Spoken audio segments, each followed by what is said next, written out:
MySpace, Facebook, Instagram. These are all some examples of social media apps used by many, including young, vulnerable teenagers throughout the years. These are all websites and apps that we have come to know as entertaining and maybe even educational to some degree, right? Yes, in a sense, but not quite. The internet isn't always amusing for everyone, especially for cyberbully victims. Cyberbullying should be taken more seriously. I'm credible to speak on this topic because I did extensive research and I have an understanding on how impactful cyberbullying can be on others. I will persuade you on why cyberbullying should be taken more seriously and why we should take action to prevent cyberbullying from happening to anyone else. So first, what is cyberbullying? Cyberbullying is bullying that uses the acts of harassment or teasing that can take place on digital devices such as computers, tablets, cell phones, and etc. Why do you believe that cyberbullying is such an important issue?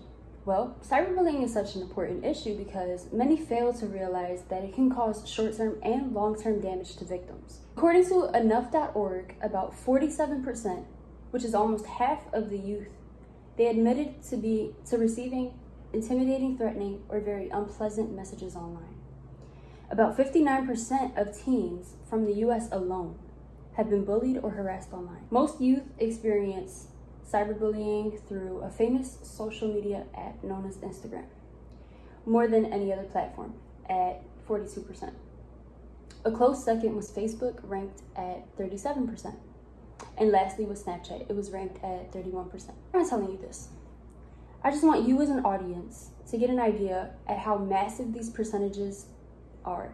And I also want to give you a visual on how detrimental cyberbullying can be to our youth.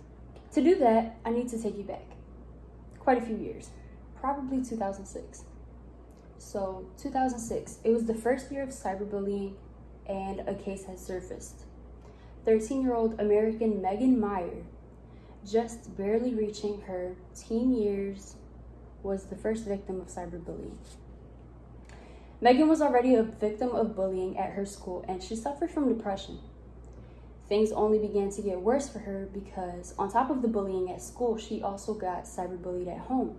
She began receiving awful messages full of harassment, teasing, and harmful comments. One of many messages Megan received was, "The world will be a better place without you."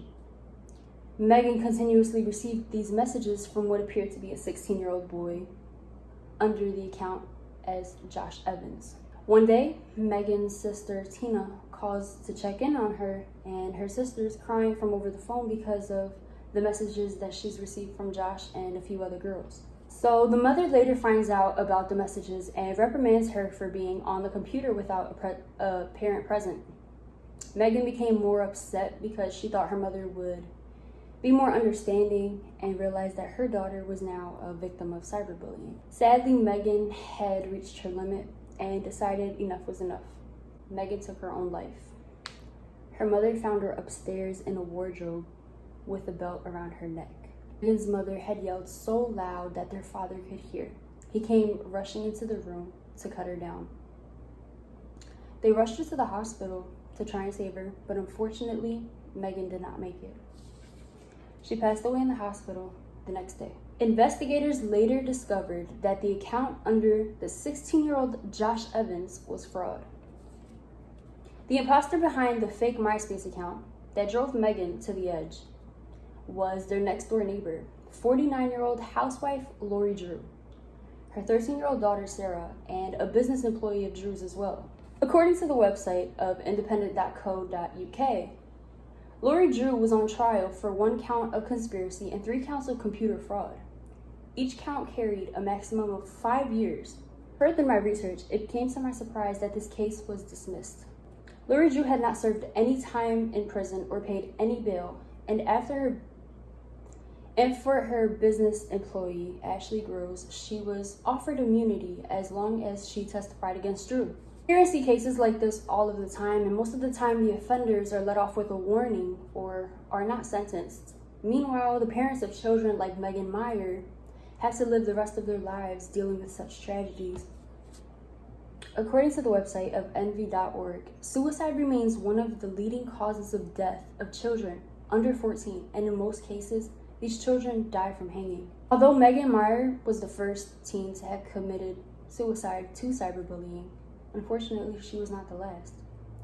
Sadly, suicide rates among 10 to 14-year-olds have expanded more than 50% over the last 3 decades. Children that are biracial, multiracial, and have different sexual orientations are more likely to be victimized. Now that we have a concept on why we should take cyberbullying more seriously, I'd like to further persuade you on why and how we should prevent it from happening to others. We should prevent cyberbullying because it can affect victims in ways that can cause one to self-harm.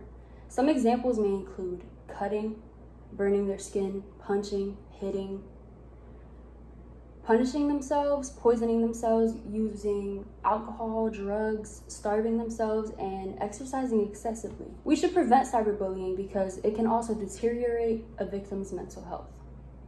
For example, we have depression, resorting to violence, social anxiety, and low self-esteem. Lastly, how should we prevent cyberbullying?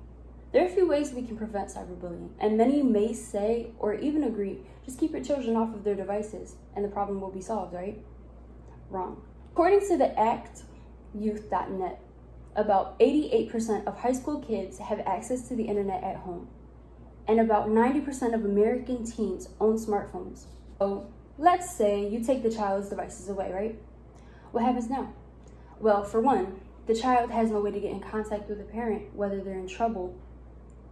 They can't call their parents or participate in any social activities. Also, the child may become sneaky and untrustworthy, create social media profiles behind your back, and destroy a foundation of trust.